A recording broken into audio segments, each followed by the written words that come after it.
మనం సీరియస్గా ఒక డెసిషన్ తీసుకోవడం లేదు. మీరు ఎలాగైతే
నాకు ఆ కేసు తప్పవాళ్లకు శిక్ష పడింది.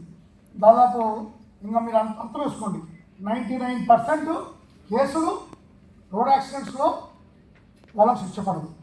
అదే మళ్ళీ నేను 30 కేసులు దాదాపు మర్డర్ కేసుల్లో నేను ఇన్వెస్టిగేట్ చేసి కేసులు 18 కేసులు వాళ్ళకు లైఫ్ పడింది. 18 కేసుల్లో ఐ గాట్ లైఫ్ పడింది. దానికి I received union medal for excellence in investigation నా మెడల్ ఇచ్చాను, సెంట్రల్ గవర్నమెంట్ ఇచ్చాను. కారణం చెప్పండి, ఎందుకు ఇక్కడ చూస్తే దాదాపు 200 కేసుల్లో చనిపోయిన కేసుల్లో ఎలాంటి కేసులు లేకుండా బయటపడినారు ఎవరు డ్రైవర్స్. అదే అక్కడేమో 30 కేసుల్లో 60-70% ఆఫ్ కన్విక్షన్ రేట్ వచ్చింది. కారణం ఏమి? 2 దానికి కారణం ఏమంటే రోడ్ యాక్సిడెంట్స్లో ఎదిరి క్రైమ్, ఎలాంటి క్రైమ్ జరగాలంటే మనకు 3-4 విషయాలు ఉండాలి. ఒకటి ప్లానింగ్ ఉండాలి,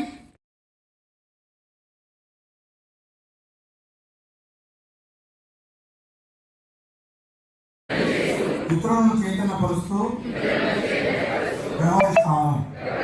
అంతేకాకుండా ప్రభుత్వం నిర్ణయించిన రహదారి నియమాలను ఎట్టి పరిస్థితుల్లోనూ అతిక్రమించనని దీనికి నిత్యబద్ధుడనై ప్రవర్తిస్తాను.